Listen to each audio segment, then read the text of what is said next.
Слободно може да кажам дека Кратово изобилува со гастрономско наследство кое што е пренесено од нашите предци и денеска за среќа се уште во голем дел се држиме до таа традиција. За целосно да се доживее едно место, најдобар начин е да се проба локалната храна, а тоа во Кратово представува вистинско задоволство.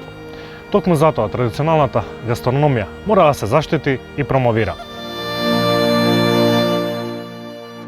Целиот амбиент во Кратово може да се искористи за да се долови носталгијата на луѓето. Оние вкусови кои што во урбаната средина се заборавени, оние чувства кои што во урбаната средина се заборавени, тука може да се доживеат.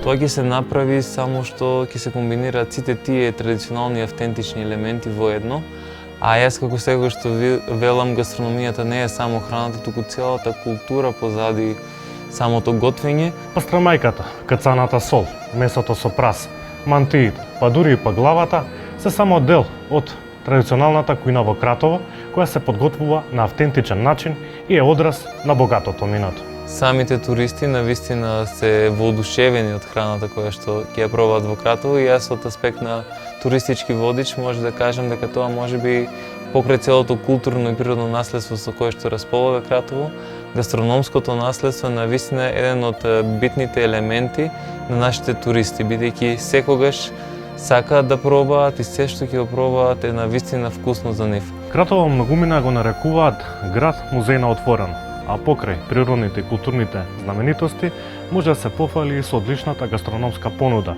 која тука го задржала традиционалниот вкус. Се уште се чувствува во Кратово духот на народот, духот на културата која што не е изумрена за среќа и може тоа да придонесе многу повеќе за чувствување на она што навистина треба да го има една туристичка дестинација, а тоа е доживувањето на самиот турист.